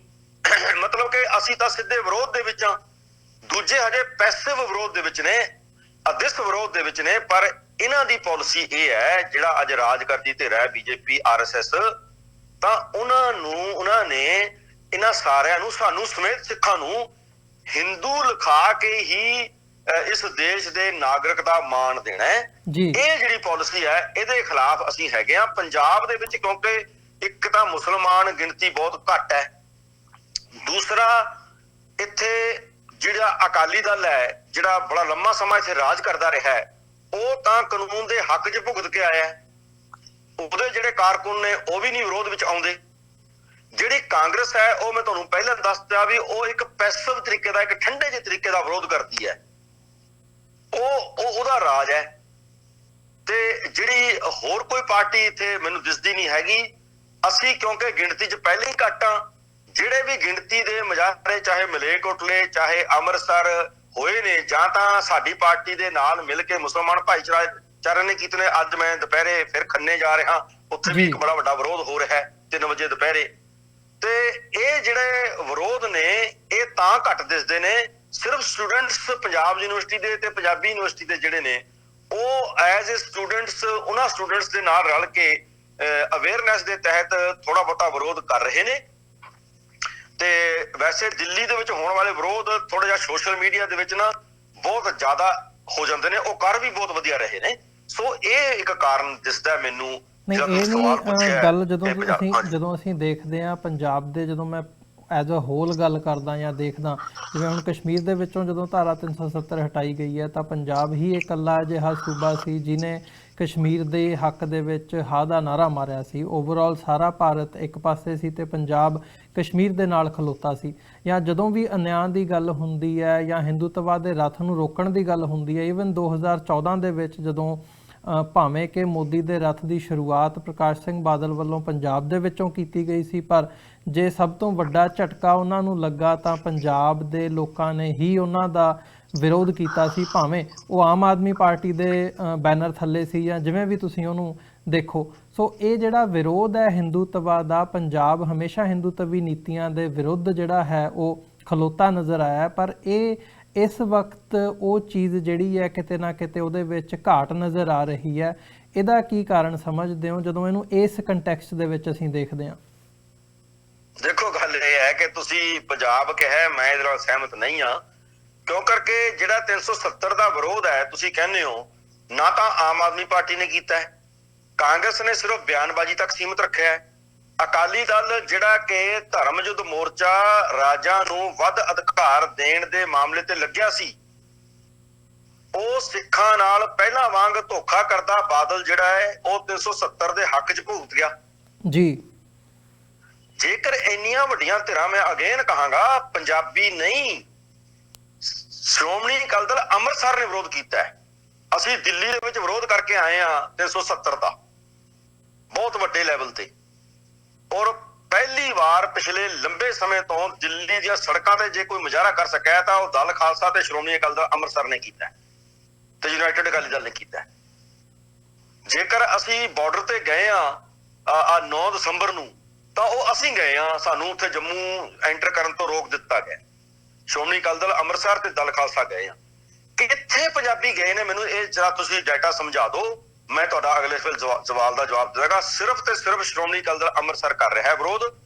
ਅਸੀਂ 370 ਦਾ ਤਾਂ ਹਿੰਦੁਸਤਾਨ ਦੇ ਮੁਸਲਮਾਨਾਂ ਨੇ ਵੀ ਵਿਰੋਧ ਨਹੀਂ ਕੀਤਾ, ਜਦ ਕਿ ਇਹ ਮਨੁੱਖੀ ਅਧਿਕਾਰਾਂ ਦੇ ਮਾਮਲੇ 'ਚ ਤੇ ਸੰਘਰਸ਼ਮਈ ਜਿਹੜੇ ਲੋਕ ਸੰਘਰਸ਼ ਕਰ ਰਹੇ ਨੇ ਆਪਣੀ ਆਜ਼ਾਦੀ ਬਾਰੇ, ਇਹ ਉਹਨਾਂ ਦੇ ਨਾਲ ਸਾਡੀ ਤਾਸੀਰ ਮਿਲਦੀ ਹੈ। ਅਸੀਂ ਵੀ ਖਾਲਿਸਤਾਨ ਪ੍ਰਤੀ ਅਵੇਅਰ ਹਾਂ ਤੇ ਸੰਘਰਸ਼ ਕਰ ਰਹੇ ਹਾਂ। ਅੱਜ ਬਹੁਤ ਵੱਡੇ ਸਿੱਖ ਜਿਹੜੇ ਕਦੇ ਰਾਸ਼ਟਰਵਾਦ ਦੇ ਪੂਰੇ ਚਮਚੇ ਸੀ, ਜਿਹੜੇ ਸਿੱਖਾਂ ਨੂੰ ਜੇ ਸਾਨੂੰ ਪਾਗਲ ਕਹਿੰਦੇ ਸੀ ਜਿਹੜੇ ਅਸੀਂ ਖਾਲਿਸਤਾਨ ਦੀ ਮੰਗ ਕਰਦੇ, ਅੱਜ ਉਹ ਸੋਚਣ ਲਈ ਮਜਬੂਰ ਹੋ ਗਏ ਨੇ। ਜੇਕਰ ਏਦਾਂ ਜਿਵੇਂ ਮੁਸਲਮਾਨਾਂ ਨੂੰ ਅੱਜ ਯੂਪੀ ਦੇ ਘਰਾਂ ਵਿੱਚੋਂ ਕੱਢ ਕੇ ਮਾਰਿਆ ਜਾ ਰਿਹਾ ਹੈ, ਬਿਨਾਂ ਕਿਸੇ ਕਸੂਰ ਮਾਰਿਆ ਜਾ ਰਿਹਾ ਹੈ, ਜੇ ਕੱਲ ਸਿੱਖਾਂ ਨਾਲ ਜਿਵੇਂ 84 ਚ ਹੋਇਆ ਸੀ, ਜੇ ਦੁਬਾਰਾ ਹੋ ਗਿਆ ਤਾਂ ਅਸੀਂ ਕਿੱਥੇ ਜਾਵਾਂਗੇ? ਅੱਜ ਉਹ ਲੋਕ ਸੋਚਦੇ ਨੇ। ਹਾਂ, ਮੈਂ ਇਹ ਗੱਲ ਨਾਲ ਬਿਲਕੁਲ ਸਹਿਮਤ ਨਹੀਂ ਹਾਂ। ਪੰਜਾਬ ਦੇ ਲੋਕ, ਬਹੁਤੇ ਲੋਕ, ਬਹੁ ਗਿਣਤੀ ਲੋਕ, ਚਾਹੇ ਉਹ ਕਿਸੇ ਵੀ ਭਾਈਚਾਰੇ ਦੇ ਹੋਣ, ਤਮਾਸ਼ਬੀਨ ਬਣ ਗਏ ਨੇ ਤੇ ਆਪਣੇ ਨਿੱਜੀ ਸੁੱਖ ਪ੍ਰਤੀ ਹੀ ਸਿਰਫ ਅਵੇਅਰ ਨੇ। ਉੱਥੇ ਜਦੋਂ ਚੋਟ ਵੱਜਦੀ ਹੈ, ਮੈਂ ਤਾਂ ਹੈਰਾਨ ਹਾਂ ਕਿ ਜਦੋਂ 5000 ਸਾਲ ਦਾ ਮੈਂ ਹਿੰਦੂ ਧਰਮ ਦਾ ਇਤਿਹਾਸ ਪੜ੍ਹਦਾ ਤਾਂ ਹਿੰਦੂ ਧਰਮ ਨੇ ਕਦੇ ਆਪਣੇ ਆਰਥਿਕ, ਹਿੰਦੂ ਲੋਕਾਂ ਨੇ ਕਦੇ ਆਪਣੇ ਆਰਥਿਕ ਨੁਕਸਾਨ ਕਰਨ ਵਾਲੀ ਧਿਰ ਦੇ ਨਾਲ ਨਹੀਂ ਚੱਲੇ। ਪਰ ਇਹ ਪਹਿਲੀ ਵਾਰ ਹੋ ਰਿਹਾ ਹੈ ਕਿ ਹਿੰਦੁਸਤਾਨ ਦਾ ਹਿੰਦੂ, ਇਨਕਲੂਡਿੰਗ ਪੰਜਾਬ, ਹਿੰਦੂਇਜ਼ਮ ਦੀ ਪ੍ਰਮੋਸ਼ਨ ਵਾਲੀ ਬੀਜੇਪੀ ਦਾ ਸਾਥ ਆਪਣੇ ਆਰਥਿਕ ਨੁਕਸਾਨ ਦੇ ਬਾਵਜੂਦ ਵੀ ਦੇ ਰਹੇ ਨੇ। ਇਹ ਪਹਿਲੀ ਵਾਰ ਹੋਇਆ। ਜਾਂ ਤਾਂ ਉਹਨਾਂ ਨੂੰ ਆਸ ਹੈ ਕਿ ਬਾਕੀ ਸਾਰਿਆਂ ਨੂੰ ਮਾਰ ਕੇ ਹਿੰਦੂ ਪ੍ਰਮੋਟ ਹੋਣਗੇ, ਫਿਰ ਅਸੀਂ ਵੀ ਹੋ ਜਾਾਂਗੇ, ਜਾਂ ਕੋਈ ਹੋਰ ਇਹੋ ਜਿਹੀ ਸੋਚ ਹੈਗੀ ਉਹਨਾਂ ਨੂੰ। ਪਰ ਉਹ ਸਾਥ ਨਹੀਂ। GST ਦੀ ਗੱਲ ਚੱਲੀ ਹੈ, ਆਪਣੀ ਜਿਹਨੂੰ ਨੋਟਬੰਦੀ ਦੀ ਗੱਲ ਚੱਲੀ ਹੈ, ਕਿਹਨੇ ਵਿਰੋਧ ਕੀਤਾ ਜੀ? ਗੱਲਾਂ ਤੱਕ ਸੀਮਿਤ ਹੈ। ਹਰੇਕ ਵਪਾਰੀ ਨੂੰ, ਔਰ ਬਹੁਤੇ ਵਪਾਰੀ ਹਿੰਦੁਸਤਾਨ 'ਚ ਹਿੰਦੂ ਨੇ, ਪੰਜਾਬ 'ਚ ਹਿੰਦੂ ਨੇ, ਬਹੁਤੇ ਵਪਾਰੀਆਂ ਨੂੰ GST ਦਾ ਤੇ ਨੋਟਬੰਦੀ ਦਾ ਵੱਡੇ ਰੂਪ 'ਚ, ਸਿੱਧੇ ਰੂਪ 'ਚ ਨੁਕਸਾਨ ਹੋਇਆ, ਪਰ ਉਹ ਫਿਰ ਵੀ ਬੀਜੇਪੀ ਨੂੰ ਸਪੋਰਟ ਕਰਦੇ ਨੇ ਜੀ, ਪਹਿਲੀ ਵਾਰ। ਸੋ ਇਹ ਕਈ ਗੱਲਾਂ ਨੇ, ਇੱਕ ਸਮਾਗਮ ਦੇ ਵਿੱਚ ਤਾਂ ਨਹੀਂ ਆਪਾਂ ਤੈਅ ਕਰ ਸਕਦੇ, ਪਰ ਮੈਨੂੰ ਬਿਲਕੁਲ ਪੰਜਾਬ ਦੇ ਲੋਕਾਂ ਤੋਂ ਕੋਈ ਵਿਰੋਧ ਨਹੀਂ ਦਿਸਿਆ। ਸਿਰਫ ਸ਼੍ਰੋਮਣੀ ਅਕਾਲੀ ਦਲ ਅੰਮ੍ਰਿਤਸਰ, ਦਲ ਖਾਲਸਾ ਤੇ ਕਿਤੇ ਕਿਤੇ ਯੂਨਾਈਟਿਡ ਅਕਾਲੀ ਦਲ ਜਿਹੜਾ ਹੈਗਾ ਉਹਨੇ ਸਾਡਾ ਥੋੜਾ ਬਹੁਤਾ ਸਾਥ ਦਿੱਤਾ ਹੈ। ਬਾਕੀ ਅਸੀਂ ਦੋ ਜਥੇਬੰਦੀਆਂ ਫਿਲਹਾਲ ਕੁਝ ਮਹੀਨਿਆਂ ਤੋਂ ਚੱਲ ਰਹੀਆਂ, ਤੇ ਮੈਂ ਆਪਣੀ ਪਾਰਟੀ ਦਾ ਜ਼ਰੂਰ ਵਿਦ ਡੇਟਸ ਡਾਟਾ ਦੇ ਸਕਦਾ ਕਿ ਸਾਡੀ ਪਾਰਟੀ ਨੇ, ਸ਼੍ਰੋਮਣੀ ਅਕਾਲੀ ਦਲ ਅੰਮ੍ਰਿਤਸਰ ਨੇ ਸਰਦਾਰ ਸਿਮਰਨਜੀਤ ਸਿੰਘ ਮਾਨ ਦੀ ਅਗਵਾਈ ਦੇ ਵਿੱਚ ਹਮੇਸ਼ਾ ਹੀ ਇਹ ਜਿਹੀਆਂ ਮਤਲਬ ਕਿ ਕਾਰਵਾਈਆਂ ਦਾ ਜਿਹੜੀਆਂ ਮਨੁੱਖੀ ਅਧਿਕਾਰਾਂ ਦੇ ਉਲਟ ਹੋਣ ਜਾਂ ਜਿਹੜੀਆਂ ਫਾਸ਼ੀਵਾਦੀ ਹੋਣ, ਜਿਵੇਂ ਕਿ ਅੱਜ ਮੋਦੀ ਤੇ ਅਮਿਤ ਸ਼ਾਹ ਕਰ ਰਹੇ ਨੇ, ਉਹਦਾ ਹਮੇਸ਼ਾ ਵਿਰੋਧ ਕੀਤਾ। ਇਹ ਕੋਈ ਗੱਲ ਨਵੀਂ ਨਹੀਂ ਹੈ। ਬਾਬਰੀ ਮਸਜਿਦ 1992 ਚ ਢੱਠੀ ਹੈ। ਤੁਸੀਂ ਪੰਜਾਬੀਆਂ ਦੀ ਗੱਲ ਕਰਦੇ ਹੋ, ਪ੍ਰਕਾਸ਼ ਸਿੰਘ ਬਾਦਲ ਨੇ ਉਹਦੇ ਹੱਕ 'ਚ ਹਿੱਤ ਨੂੰ ਭੇਜਿਆ ਅਵਤਾਰ ਸਿੰਘ ਆਪਣੀ ਪਾਰਟੀ ਦੇ ਬੰਦੇ ਨੂੰ ਦਿੱਲੀ ਤੋਂ ਵੀ ਜਾ ਕੇ ਹਮਾਇਤ ਕਰਕੇ ਆਓ ਬਾਬਰੀ ਮਸਜਿਦ ਟੱਠਣ ਦੀ।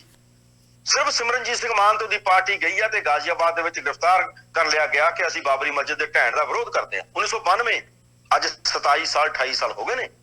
ਸੋ ਇਹ ਸਾਰਾ ਡਾਟਾ ਬੇਸਡ ਜਿਹੜਾ ਡੇਟ ਵਾਈਜ਼ ਡਾਟਾ ਹੈ ਉਹਦੇ ਮੁਤਾਬਕ ਤਾਂ ਮੈਨੂੰ ਦਿਸੇ ਹੀ ਨਹੀਂ ਕਦੇ ਪੰਜਾਬੀ ਵਿਰੋਧ ਕਰਦੇ ਹੋਣ। ਹਾਂ ਜੀ ਜਿਹੜਾ ਮੈਂ ਨਹੀਂ, ਮੈਂ ਜਦੋਂ ਮੈਂ ਗੱਲ ਕੀਤੀ ਹੈ ਤੇ ਮੈਂ ਓਵਰਆਲ ਸਿਚੁਏਸ਼ਨ ਦਾ ਸੀਗਾ। ਜ਼ਰੂਰ ਉਹਦੇ ਵਿੱਚ ਬਹੁਤਾਤ ਜਿਹੜੀ ਹੈਗੀ ਆ ਉਹ ਸਿੱਖ ਜਥੇਬੰਦੀਆਂ ਦੀ ਹੈ, ਪਰ ਉਹਦੇ ਵਿੱਚ ਕਿਸਾਨ ਜਥੇਬੰਦੀਆਂ ਵੀ ਸ਼ਾਮਲ ਸੀ, ਉਹਦੇ ਵਿੱਚ ਜਿਹੜੀਆਂ ਲੈਫਟ ਦੀਆਂ ਧਿਰਾਂ ਸੀ ਉਹ ਵੀ ਸ਼ਾਮਲ ਸੀ, ਸਟੂਡੈਂਟ ਆਰਗੇਨਾਈਜੇਸ਼ਨਸ ਵੀ ਸ਼ਾਮਲ ਸੀ ਜਿਨ੍ਹਾਂ ਨੇ 370 ਦਾ ਜਿਹੜਾ ਹਟਾਉਣ ਦਾ ਵਿਰੋਧ ਹੈ ਉਹ ਕੀਤਾ। ਪਰ ਜੇ ਉਸ ਕੰਟੈਕਸਟ ਦੇ ਵਿੱਚ ਹੁਣ ਜਿਹੜੇ ਵਿਰੋਧ ਪ੍ਰਦਰਸ਼ਨ ਹੋ ਰਹੇ ਆ ਇਹਨਾਂ ਦੀ ਗੱਲ ਕਰੀਏ, ਕੀ ਸਮਝਦੇ ਹੋ ਜਿਹੜਾ ਇਹ ਹਿੰਦੂਤਵੀ ਰੱਥ ਇਸ ਵਕਤ ਇਸ ਲੈਵਲ ਤੇ ਪਹੁੰਚਿਆ ਹੋਇਆ ਹੈ ਕਿ ਇਸ ਹੱਦ ਤੱਕ ਉਹਨਾਂ ਦਾ ਗਲਬਾ ਮਜ਼ਬੂਤ ਹੋ ਚੁੱਕਿਆ ਹੈ ਭਾਰਤ ਦੀ ਐਡਮਿਨਿਸਟ੍ਰੇਸ਼ਨ ਦੇ ਉੱਤੇ, ਜੁਡੀਸ਼ਰੀ ਦੇ ਉੱਤੇ ਤੇ ਓਵਰਆਲ ਮੀਡੀਆ ਦੇ ਉੱਤੇ ਜੇ ਅਸੀਂ ਦੇਖਣਾ ਹੋਵੇ ਤਾਂ ਕੀ ਲੱਗਦਾ ਹੈ ਕਿ ਇਹ ਜਿਹੜੇ ਵਿਰੋਧ ਪ੍ਰਦਰਸ਼ਨ ਨੇ ਜਾਂ ਜਿਹੜਾ ਇਹ ਵਿਰੋਧ ਓਵਰਆਲ ਹੋ ਰਿਹਾ ਹੈ ਇਹ ਕੋਈ ਉਸ ਰੱਥ ਨੂੰ ਰੋਕ ਸਕਦਾ ਜਾਂ ਰੋਕਣ ਦੀ ਸਮਰੱਥਾ ਰੱਖਦਾ,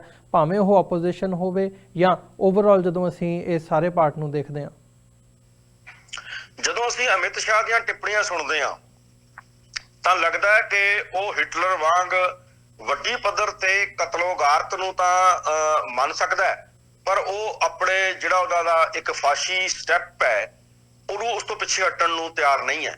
ਪਰ ਕਿਉਂ ਕਰਕੇ ਅੱਜ ਅਸੀਂ ਗਲੋਬਲ ਵਰਲਡ ਦੇ ਵਿੱਚ ਰਹਿ ਰਹੇ ਹਾਂ, ਗਲੋਬਲ ਪਿੰਡ ਦੇ ਵਿੱਚ ਰਹਿ ਰਹੇ ਹਾਂ, ਹੋ ਸਕਦਾ ਹੈ ਜਿਵੇਂ ਅੱਜ ਇਹਨਾਂ ਨੇ ਕਸ਼ਮੀਰ ਦੇ ਵਿੱਚ ਇੱਕ ਯੂਰਪ ਦਾ ਕੋਈ ਡੈਲੀਗੇਟ ਭੇਜਿਆ ਇੱਕ ਬਨਾਵਟੀ ਬਣਾ ਕੇ ਖਰੀਦ ਕੇ, ਇਸ ਤਰ੍ਹਾਂ ਇਹਨਾਂ ਨੇ ਪਹਿਲਾਂ ਭੇਜਿਆ ਸੀ। ਇਹਦਾ ਮਤਲਬ ਹੈ ਕਿਤੇ ਨਾ ਕਿਤੇ ਇਹਨਾਂ ਨੂੰ ਇੰਟਰਨੈਸ਼ਨਲ ਦਬਾਅ ਦੇ ਅੱਗੇ ਕੁਝ ਪੋਚਾਪਾਚੀ ਕਰਨੀ ਪੈਂਦੀ ਹੈ।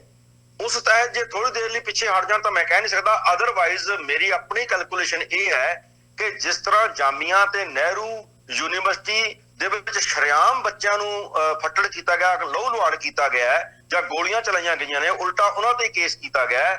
ਜੇ ਆਪਣੇ ਬੀਜੇਪੀ ਦੇ ਬੰਦੇ ਬਲਾਤਕਾਰ ਕਰਨ ਤੋਂ ਬਾਵਜੂਦ ਸ਼ਰੇਆਮ ਚਨਮਈਆ ਆਨੰਦ ਨੂੰ ਮਤਲਬ ਕਹਿਣ ਤੋਂ 5 ਸਟਾਰ ਫੈਸਿਲਿਟੀ ਦਿੱਤੀ ਜਾਂਦੀ ਹੈ ਉਹਦੇ ਆਸ਼ਰਮ ਦੇ ਵਿੱਚ, ਤਾਂ ਇਹ ਲੱਗਦਾ ਹੈ ਕਿ ਇਹ ਜਿਹੜਾ ਇਹਨਾਂ ਦੇ ਕਦਮ ਨੇ ਇਹ ਇਸ ਤੋਂ ਪਿੱਛੇ ਹਟਣ ਲਈ ਤਿਆਰ ਨਹੀਂ ਨੇ।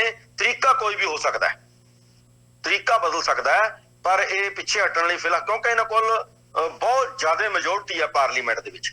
ਬਾਕੀ ਰਹੀ ਜੁਡੀਸ਼ਰੀ ਦੀ ਗੱਲ, ਬਾਬਰੀ ਮਸਜਿਦ ਦੇ ਵਿੱਚ ਗੁਰੂ ਨਾਨਕ ਸਾਹਿਬ ਜੀ ਦੇ ਨਾਮ ਨੂੰ ਜ਼ਬਰਦਸਤੀ ਘਸੋੜਨਾ ਇਹ ਸਿੱਧ ਕਰਦਾ ਹੈ ਕਿ ਇੱਕ ਤਾਂ ਉਹ ਸਾਨੂੰ ਹਿੰਦੂ ਦੁਬਾਰਾ ਮਨਾਉਣ ਲਈ ਤਿਆਰ ਨੇ ਕਿ ਸਿੱਖ ਹਿੰਦੂ ਨੇ, ਗੁਰੂ ਨਾਨਕ ਹਿੰਦੂ ਸੀ, ਇਸ ਲਈ ਉਹ ਰਾਮਚੰਦਰ ਜੀ ਦੇ ਮੰਦਿਰ 'ਚ ਗਏ ਸੀ ਜੀ। ਉਹ ਚੀਜ਼ ਨੂੰ ਆਪਾਂ ਦੇਖੀਏ ਤਾਂ ਜੁਡੀਸ਼ਰੀ ਜਿਹੜੀ ਹੈ ਉਹ ਬਿਲਕੁਲ ਹਿਜ਼ ਮਾਸਟਰਸ ਵਾਇਸ ਬਣ ਗਈ ਹੈ। ਕਲਮ ਦੇ ਉੱਤੇ ਸਾਈਨ ਚੀਫ ਜਸਟਿਸ ਦੇ ਹੁੰਦੇ ਨੇ ਜਾਂ ਕਿਸੇ ਹੋਰ ਜਸਟਿਸ ਦੇ ਹੁੰਦੇ ਨੇ, ਉਹਦੀ ਜਿਹੜੀ ਬਣਾਉਣ ਵਾਲੀ ਚੀਜ਼ ਹੈ, ਜਿਵੇਂ ਕਿ ਪਹਿਲਾਂ ਅਸੀਂ ਕਹਿੰਦੇ ਸੀਗੇ ਕਿ ਜਿਹੜਾ ਅਕਾਲ ਤਖਤ ਸਾਹਿਬ ਦਾ ਜਥੇਦਾਰ ਹੈ ਉਹਦੀ ਜਿਹੜੀ ਲਿਖਤ ਹੈ ਉਹ ਕੋਈ ਬਾਦਲ ਦਾ ਬੰਦਾ ਲਿਖਦਾ ਤੇ ਇਹ ਵਿਚਾਰੇ ਸਾਈਨ ਕਰ ਦਿੰਦੇ ਨੇ। ਉਹੀ ਚੀਜ਼ ਅੱਜ ਮੈਂ ਇੰਡੀਆ ਦੀ ਸਾਰੀ ਜੁਡੀਸ਼ਰੀ ਵਿੱਚ ਦੇਖ ਰਿਹਾ ਕਿ ਇਹਦੀ ਲਿਖਤ ਜਿਹੜੀ ਹੈ ਕੋਈ ਹੋਰ ਪੋਲੀਟੀਕਲ ਬੰਦਾ ਜਾਂ ਆਰਐਸਐਸ ਦਾ ਕੋਈ ਬੰਦਾ ਕਰਦਾ ਹੈ ਕਿ ਆਹ ਫੈਸਲਾ ਤੁਸੀਂ ਸੁਣਾ ਦਿਓ ਜੀ, ਉਹ ਸੁਣਾ ਦਿੰਦੇ ਨੇ। ਜੁਡੀਸ਼ਰੀ ਦਾ ਤਾਂ ਇਹ ਹਾਲ ਹੋ ਗਿਆ। ਜਸਟਿਸ ਲੋਇਆ ਜਿਹੜਾ ਕਿ ਅਮਿਤ ਸ਼ਾਹ ਦੇ ਖਿਲਾਫ ਇੱਕ ਉਹਨੇ ਵਰਡਿਕਟ ਦਿੱਤੀ ਸੀ, ਜੱਜਮੈਂਟ ਦਿੱਤੀ ਸੀ, ਉਹਦਾ ਕਤਲ ਹੋ ਗਿਆ ਜੀ। ਉਹਦੇ ਕਤਲ ਦੀ ਦੁਬਾਰਾ ਭਾਵੇਂ ਜਾਂਚ ਦੀ ਗੱਲ ਚੱਲ ਰਹੀ ਹੈ, ਪਰ ਇੱਥੇ ਕੋਈ ਜਾਂਚ ਨਹੀਂ ਹੁੰਦੀ ਕਿਉਂਕਿ ਇਹ ਨਾ ਕਰੋ ਤੁਸੀਂ 70 ਸਾਲ ਦਾ ਸਾਰਾ ਇਤਿਹਾਸ ਹੀ ਦੇਖ ਲਓ, ਕਿਉਂਕਿ 70 ਸਾਲ ਤੋਂ ਵੱਧ ਤਾਂ ਇਹਨਾਂ ਦੀ ਕੋਈ ਹੋਰ ਹੈ ਹੀ ਨਹੀਂ ਉਮਰ, ਤੇ ਉਹ ਦਿਨੋਂ ਦਿਨ ਹਿੰਦੂਇਜ਼ਮ ਵੱਲ ਨੂੰ ਵੱਧ ਰਹੀ ਹੈ। ਚਾਹੇ ਉਹ ਕਾਂਗਰਸ ਦਾ ਰਾਜ ਸੀ, ਅੱਜ ਮੋਦੀ ਤੇ ਅਮਿਤ ਸ਼ਾਹ ਸਾਨੂੰ ਸਾਰਿਆਂ ਨੂੰ ਲੱਗ ਰਹੇ ਨੇ ਕਿ ਇਹ ਪਾਵਰ ਕੰਸੈਂਟਰੇਟ ਕਰਨਾ ਚਾਹੁੰਦੇ ਨੇ ਸੈਂਟਰ ਦੇ ਵਿੱਚ। ਕੀ ਇੰਦਰਾ ਗਾਂਧੀ ਨੇ ਜਦੋਂ ਐਮਰਜੈਂਸੀ ਲਾਈ ਸੀ ਉਹ ਨਹੀਂ ਸੀ ਚਾਹੁੰਦੀ? ਸੇਮ ਬਿਲਕੁਲ ਇੱਕੋ ਤਰ੍ਹਾਂ ਦੀ ਹੈ ਇਹਨਾਂ ਦੀ ਜਿਹੜੀ ਉਹ ਜਿਹਦੀ ਚੱਲ ਜਾਂਦੀ ਹੈ ਉਹ ਹੈ। ਉਦੋਂ ਜੈ ਪ੍ਰਕਾਸ਼ ਨਾਰਾਇਣ ਖੜ ਗਏ, ਉਹਦੇ ਨਾਲ ਸਾਰੇ ਬੰਦੇ ਲੱਗ ਗਏ ਕੁਝ, ਤਾਂ ਇਹਨਾਂ ਨੂੰ ਪਿੱਛੇ ਹਟਣਾ ਪਿਆ। ਉਦੋਂ ਪਰਚੀ ਦਾ ਸੀ, ਹੁਣ ਤਾਂ EVM ਹੈ, ਬਟਨ ਦਬਾਓ ਤੇ ਬੀਜੇਪੀ ਨੂੰ ਰਾਜ ਕਰਾਓ।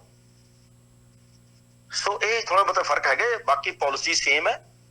ਆਰਐਸਐਸ ਦਾ ਜਿਹੜਾ ਏਜੰਡਾ ਉਹ ਬਿਲਕੁਲ ਕਲੀਅਰ ਹੈ ਕਿ ਉਹਨਾਂ ਨੇ ਕਈ ਵਾਰ ਤਾਂ ਭਾਗਵਤ ਕਹਿ ਚੁੱਕਾ ਹੈ ਵੀ ਇਸ ਦੇਸ਼ ਵਿੱਚ ਰਹਿਣ ਵਾਲਾ ਹਰ ਇੱਕ ਬੰਦਾ ਹਿੰਦੂ ਹੈ। ਉਹ ਪਹਿਲਾਂ ਕਹਿ ਦਿੰਦਾ 6 ਮਹੀਨੇ, ਸਰਕਾਰ 6 ਮਹੀਨੇ ਬਾਅਦ ਚ ਉਹ ਕਾਨੂੰਨ ਬਣਾ ਦਿੰਦੀ ਹੈ। ਇਹਦੇ ਵਿੱਚ ਸ਼ੱਕ ਤਾਂ ਨਹੀਂ ਹੋਣਾ ਚਾਹੀਦਾ।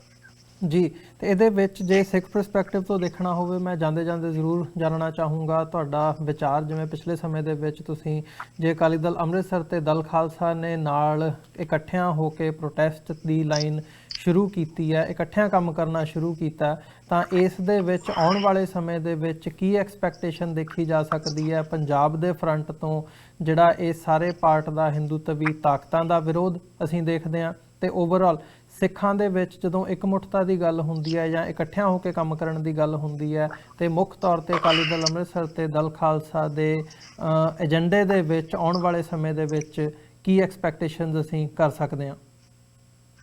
ਸਾਡੇ ਏਜੰਡੇ ਵਿੱਚ ਤਾਂ ਮੈਨੂੰ ਲੱਗਦਾ ਨਹੀਂ ਕੋਈ ਤਬਦੀਲੀ ਹੋਊਗੀ। ਜੋ 35 ਸਾਲ ਤੋਂ ਤੇ ਖਾਸ ਕਰ ਅੰਮ੍ਰਿਤਸਰ ਐਲਾਨਨਾਮਾ ਜਿੱਥੋਂ ਸਾਡੀ ਪਾਰਟੀ ਨੂੰ ਰੀਆਰਗੇਨਾਈਜ਼ ਕੀਤਾ ਗਿਆ ਅਕਾਲ ਤਖਤ ਸਾਹਿਬ ਤੋਂ, ਤੇ ਅਸੀਂ ਉਹਨੂੰ ਮੰਨਦੇ ਹਾਂ। ਸਾਡੀ ਤਾਂ ਉਹੀ ਮੰਗ ਰਹੇਗੀ, ਉਹੀ ਤਰੀਕਾ ਰਹੇਗਾ, ਡੈਮੋਕ੍ਰੈਟਿਕ, ਪੀਸਫੁਲੀ ਬਟ ਕੰਟੀਨਿਊ ਦ੍ਰਿੜਤਾ ਨਾਲ। ਰਹੀ ਗੱਲ ਪੰਜਾਬ ਦੀ ਜਾਂ ਸਿੱਖਾਂ ਦੀ ਓਵਰਆਲ, ਸਿੱਖਾਂ ਨੂੰ ਆ ਪਿਛਲੇ ਸਮੇਂ ਦੇ ਵਿੱਚ ਜਿੰਨਾ ਕੁ ਸੋਚਣ ਨੂੰ ਮਿਲਿਆ, ਕਿਉਂਕਿ ਕਰਤਾਰਪੁਰ ਦਾ ਲਾਂਘਾ ਦੇ ਵਿੱਚ ਵੀ ਅੜਚਣਾ ਪਾਈਆਂ ਸਰਕਾਰ ਨੇ, ਤਾਂ ਹਰਸਿਮਰਤ ਕੌਰ ਤੇ ਉਹਦੀ ਪਾਰਟੀ ਬਾਦਲ ਇਹ ਸਾਰੇ ਹੀ ਸੈਂਟਰ ਨਾਲ ਖੜ ਗਏ ਜੀ। ਉਸ ਤੋਂ ਬਾਅਦ ਜਦੋਂ ਉਹਨੇ ਚੇਂਜ ਕੀਤੀ, ਇਹ ਚੇਂਜ ਹੋ ਗਏ, ਫਿਰ ਕ੍ਰੈਡਿਟ ਆਪਣੇ ਤੇ ਲੈਣ ਲੱਗ ਗਏ। ਸੋ ਉਹ ਚੀਜ਼ਾਂ ਤੇ ਦੇਖੋ, ਵੱਡੀ ਪੱਧਰ ਤੇ ਸਿੱਖ ਲਾਲਚੀ ਹੋ ਚੁੱਕਾ ਹੈ। ਜਿਹੜਾ ਬੰਦਾ ਲਾਲਚੀ ਹੋ ਜਾਵੇ ਉਹ ਸਿਧਾਂਤ ਤੇ ਨਹੀਂ ਚੱਲ ਸਕਦਾ। ਮੈਂ ਨਹੀਂ ਕਹਿੰਦਾ ਕਿ ਕੋਈ ਅਮੀਰ ਨਾ ਹੋਵੇ ਜਾਂ ਕੋਈ ਉੱਚੇ ਅਹੁਦੇ ਨਾ ਲਵੇ, ਪਰ ਉਹ ਜਿਹੜੇ ਉੱਚੇ ਅਹੁਦੇ ਲੈਣੇ ਨੇ ਜਾਂ ਅਮੀਰ ਹੋਣਾ, ਉਹ ਕਿਸ ਕੀਮਤ ਤੇ ਲੈਣਾ ਚਾਹੁੰਦੇ ਨੇ। ਇਸ ਪੈਮਾਨੇ ਦੇ ਨਾਲ ਅੱਜ ਸਿੱਖਾਂ ਦੀ ਵੱਡੀ ਗਿਣਤੀ ਜਿਹੜੀ ਹੈ ਪੰਜਾਬ ਤੇ ਪੰਜਾਬ ਤੋਂ ਬਾਹਰੋਂ, ਉਹ ਪੰਜਾਬ ਤੋਂ ਬਾਹਰਲੇ ਦੀ ਮੈਂ ਗੱਲ ਨਹੀਂ ਕਰਦਾ ਕਿਉਂਕਿ ਬਹੁਤ ਮਾਈਨਰ ਘੱਟ ਗਿਣਤੀ ਨੇ। ਇੱਥੇ ਪੰਜਾਬ ਦੇ ਵਿੱਚ ਵੱਡੀ ਗਿਣਤੀ ਹੋਣ ਦੇ ਬਾਵਜੂਦ ਵੀ ਸਾਨੂੰ ਪੋਲੀਟੀਕਲ ਪਾਰਟੀਆਂ ਨੇ ਖੱਸੀ ਬਣਾਤਾ। ਅਸੀਂ ਹੁਣ ਕੰਮ ਤਾਂ ਕਰ ਸਕਦੇ ਹਾਂ ਬਲਦ ਵਾਂਗ, ਪਰ ਆਪਣੀ ਵਰਗੀ ਸੋਚ ਦੇ ਬੰਦੇ ਨਹੀਂ ਪੈਦਾ ਕਰ ਸਕਦੇ। ਸੋ ਅਸੀਂ ਜਿਹੜੇ ਹੈਗੇ ਆ ਬਹੁਤ ਥੋੜੇ। ਅਸੀਂ ਤਾਂ ਫਿਲਹਾਲ ਜੋ ਲੱਗਦਾ ਮਹਾਰਾਜ ਅੱਗੇ ਅਰਦਾਸ ਵੀ ਹੈਗੀ ਹੈ ਕਿ ਸਾਨੂੰ ਇਸ ਤੇ ਰਾਹ ਤੇ ਚਲਾਈ ਰੱਖੋ, ਕਿਉਂਕਿ ਅਲਟੀਮੇਟਲੀ ਸਿੱਖਾਂ ਨੂੰ ਆਪਣੀ ਆਜ਼ਾਦੀ ਦਾ ਰਾਹ ਹੀ ਚੁਣਨਾ ਪੈਣਾ। ਤੇ ਰਹੀ ਗੱਲ ਬਾਕੀ ਪਾਰਟੀਆਂ ਨਾਲ ਮੇਲ ਦੀ, ਜੇ ਉਹ ਰਾਸ਼ਟਰਵਾਦ ਨੂੰ ਪਹਿਲ ਨਾ ਦੇ ਕੇ ਮਨੁੱਖੀ ਅਧਿਕਾਰਾਂ ਨੂੰ ਹੀ ਪਹਿਲ ਦੇ ਦੇਣ। ਚਲੋ ਮੈਂ ਕਹਿੰਦਾ ਖਾਲਿਸਤਾਨ ਦੀ ਗੱਲ ਹਜੇ ਨਾ ਭਾਵੇਂ ਕਰਨ, ਜਿਹੜੇ ਗੈਰ ਸਾਡੇ ਤੋਂ ਦੂਜੇ ਸਿੱਖ ਨੇ ਦੂਜੀਆਂ ਪਾਰਟੀਆਂ ਦੇ, ਜੇ ਉਹ ਹਿਊਮਨ ਰਾਈਟਸ ਨੂੰ ਤੇ ਰਿਲੀਜੀਅਸ ਅਟੈਕਸ ਨੂੰ ਜਿਹੜੀ ਸੈਂਟਰ ਕਰ ਰਹੀ ਹੈ, ਚਾਹੇ ਉਹ ਬੀਜੇਪੀ ਦੇ ਰੂਪ ਚ ਕਰ ਰਹੀ ਹੈ, ਚਾਹੇ ਉਹ ਕਾਂਗਰਸ ਦੇ ਰੂਪ ਚ ਕਰ ਰਹੀ ਹੈ, ਜੇ ਉਹਦੇ ਖਿਲਾਫ ਵੀ ਸਾਡੇ ਨਾਲ ਇਕਮੁੱਠ ਹੋ ਜਾਣ ਜਾਂ ਸਾਨੂੰ ਆਪਣੇ ਨਾਲ ਲਾ ਲੈਣ, ਤਾਂ ਮੇਰਾ ਖਿਆਲ ਹੈ ਉਹਨਾਂ ਨੂੰ ਬਹੁਤ ਜਲਦੀ ਸਮਝ ਆ ਜਾਏਗੀ ਕਿ ਅਸਲ ਵਿੱਚ ਸ਼੍ਰੋਮਣੀ ਅਕਾਲੀ ਦਲ ਅੰਮ੍ਰਿਤਸਰ ਜਾਂ ਸੰਤ ਜਰਨੈਲ ਸਿੰਘ ਜੀ ਭਿੰਡਰਾਂਵਾਲੇ ਜਾਂ ਦਲ ਖਾਲਸਾ ਕਿਉਂ ਇਹ ਸੰਘਰਸ਼ ਕਰ ਰਹੇ ਨੇ, ਉਹ ਸਾਡੇ ਨੇੜੇ ਆ ਜਾਣ, ਅਸੀਂ ਤਾਂ ਵੈਲਕਮ ਕਰਾਂਗੇ। ਮਨੁੱਖੀ ਅਧਿਕਾਰਾਂ ਦੇ ਲੈਵਲ ਤੇ ਵੀ ਅਸੀਂ, ਹੁਣ ਸਾਡੇ ਨਾਲ ਯੂਨਾਈਟਿਡ ਅਕਾਲੀ ਦਲ ਚੱਲਿਆ ਸੀ, ਮੋਹਕਮ ਸਿੰਘ ਹੋਣੀ ਚੱਲੇ ਸੀ, ਸਾਡੇ ਨਾਲ ਬੈਠ ਕੇ ਗੱਲ ਹੋਈ, ਤਾਂ ਉੱਥੇ ਗੱਲ ਹੋਈ, ਉਹ ਕਹਿੰਦੇ ਜੀ ਅਸੀਂ ਖਾਲਿਸਤਾਨ ਤੇ ਨਹੀਂ ਚੱਲ ਸਕਦੇ। ਅਸੀਂ ਕਿਹਾ ਚਲੋ ਤੁਸੀਂ ਨਹੀਂ ਚੱਲ ਸਕਦੇ, ਪਰ ਤੁਸੀਂ ਖਾਲਿਸਤਾਨ ਦਾ ਵਿਰੋਧ ਤਾਂ ਨਹੀਂ ਕਰਦੇ? ਉਹ ਕਹਿੰਦੇ ਨਹੀਂ, ਅਸੀਂ ਤੁਹਾਡਾ ਵਿਰੋਧ ਨਹੀਂ ਕਰਦੇ। ਸੋ ਇਹ ਵੀ ਇੱਕ ਨੀਤੀ ਹੁੰਦੀ ਹੈ, ਜੇ ਸਾਡੀ ਹਮਾਇਤ ਨਹੀਂ ਕਰ ਸਕਦੇ ਤਾਂ ਸਾਡਾ ਵਿਰੋਧ ਨਾ ਕਰੋ। ਉਸ ਨੀਤੀ ਦੇ ਤਹਿਤ ਵੀ ਅਸੀਂ ਦੂਜੇ ਨਾਲ ਰਲ ਕੇ ਚੱਲਣ ਨੂੰ ਤਿਆਰ ਹਾਂ। ਪਰ ਇਹ ਨਹੀਂ ਹੋ ਸਕਦਾ ਵੀ ਉਹ ਖਾਲਿਸਤਾਨ ਦਾ ਵਿਰੋਧ ਕਰਨ ਤੇ ਅਸੀਂ ਮਤਲਬ ਕਿ ਉਹਨਾਂ ਦੇ ਰਾਸ਼ਟਰਵਾਦ ਦਾ ਸਮਰਥਨ ਕਰੀਏ। ਨਹੀਂ, ਸਾਨੂੰ ਮਨੁੱਖੀ ਅਧਿਕਾਰ ਤੇ ਆਪਣਾ ਸਿੱਖ ਰਾਜ ਜਿਹੜਾ ਹੈ ਉਹ ਸਭ ਤੋਂ ਪਹਿਲਾਂ, ਉਹ ਤੋਂ ਬਾਅਦ ਸਾਰਾ ਕੁਛ ਹੈ। ਚਲੋ ਹੋਰ ਕਈ ਗੱਲਾਂ ਰਹਿ ਗਈਆਂ ਮੇਰੇ ਮਨ ਦੇ ਵਿੱਚ, ਕਦੇ ਫਿਰ ਹੋਇਆ ਤਾਂ ਮੈਂ ਕਰਾਂਗਾ ਜੀ। ਜ਼ਰੂਰ ਪ੍ਰੋਫੈਸਰ ਸਾਹਿਬ, ਬਹੁਤ ਬਹੁਤ ਧੰਨਵਾਦ ਆਪਣਾ ਸਮਾਂ ਦੇਣ ਦੇ ਲਈ। ਤੇ ਅੱਜ ਦੇ ਸ਼ੋਅ ਦੇ ਵਿੱਚ ਇਜਾਜ਼ਤ ਚਾਹਾਂਗੇ ਜੀ, ਇੱਥੇ ਹੀ ਫਤਿਹ ਦੀ ਸਾਂਝ ਪਾਈ ਅੰਤ ਦੇ ਵਿੱਚ। ਵਾਹਿਗੁਰੂ ਜੀ ਕਾ ਖਾਲਸਾ, ਵਾਹਿਗੁਰੂ ਜੀ ਕੀ ਫਤਿਹ ਜੀ। ਮੈਂ ਆਪਣੇ ਪੁੱਤ ਅਮਰਵੀਰ ਸਿੰਘ, ਖਾਸ ਕਰ TV 84 ਦਾ ਬਹੁਤ ਧੰਨਵਾਦੀ ਹਾਂ, ਜਿਹੜਾ ਮੈਨੂੰ ਟਾਈਮ ਟੂ ਟਾਈਮ ਸੰਗਤ ਨਾਲ ਵਿਚਾਰ ਸਾਂਝੇ ਕਰਨ ਦਾ ਮੌਕਾ ਦਿੰਦੇ ਹੋ। ਮੈਂ ਤੁਹਾਡਾ ਰਿਣੀ ਹੁੰਦਾ ਹੋਇਆ ਫਤਿਹ ਅਰਜ਼ ਕਰਦਾ। ਵਾਹਿਗੁਰੂ ਜੀ ਕਾ ਖਾਲਸਾ, ਵਾਹਿਗੁਰੂ ਜੀ ਕੀ ਫਤਿਹ। ਵਿਊਅਰਸ, ਉਮੀਦ ਕਰਦੇ ਹਾਂ ਜਿਹੜੀ ਅੱਜ ਦੀ ਸਾਡੀ ਇਹ ਵਿਚਾਰ ਚਰਚਾ ਸੀ ਅਕਾਲੀ ਦਲ ਅੰਮ੍ਰਿਤਸਰ ਦੇ ਜਨਰਲ ਸਕੱਤਰ ਪ੍ਰੋਫੈਸਰ ਮਹਿੰਦਰਪਾਲ ਸਿੰਘ ਹੋਰਾਂ ਦੇ ਨਾਲ, ਤੁਹਾਨੂੰ ਜ਼ਰੂਰ ਪਸੰਦ ਆਈ ਹੋਵੇਗੀ। ਸੋ ਅੱਜ ਦੇ ਸ਼ੋਅ ਦੇ ਵਿੱਚ ਇੱਥੇ ਹੀ ਇਜਾਜ਼ਤ ਚਾਹਾਂਗੇ। ਜਾਂਦੇ ਜਾਂਦੇ ਜ਼ਰੂਰ ਤੁਹਾਨੂੰ ਬੇਨਤੀ ਕਰਨਾ ਚਾਹਾਂਗਾ ਕਿ ਇਸ ਪਲੇਟਫਾਰਮ ਨੂੰ ਅੱਗੇ ਵਧਾਉਣ ਦੇ ਲਈ ਸਾਨੂੰ ਤੁਹਾਡੀ ਸਹਾਇਤਾ ਦੀ ਲੋੜ ਹੈ। TV 84 ਨੂੰ ਡੋਨੇਟ ਕਰਨ ਦੇ ਲਈ ਤੁਸੀਂ ਸਾਡੀ ਵੈਬਸਾਈਟ www.tv84.tv ਤੇ ਜਾ ਕੇ ਸਾਨੂੰ ਡੋਨੇਟ ਕਰ ਸਕਦੇ ਹੋ ਤੇ ਮੰਥਲੀ ਡੋਨੇਸ਼ਨਸ ਦੇ ਲਈ ਪਲੈਜ ਕਰ ਸਕਦੇ ਹੋ। ਜੇ ਚੈੱਕ ਰਾਹੀਂ ਡੋਨੇਸ਼ਨਸ ਭੇਜਣੀਆਂ ਚਾਹੁੰਦੇ ਹੋ ਤਾਂ TV 84 ਦੇ ਨਾਂ ਦਾ ਚੈੱਕ ਬਣਾ ਕੇ ਤੁਸੀਂ ਸਾਨੂੰ ਸਾਡੇ ਐਡਰੈਸ ਤੇ ਮੇਲ ਕਰ ਸਕਦੇ ਹੋ। 3601 37th ਐਵਨਿਊ,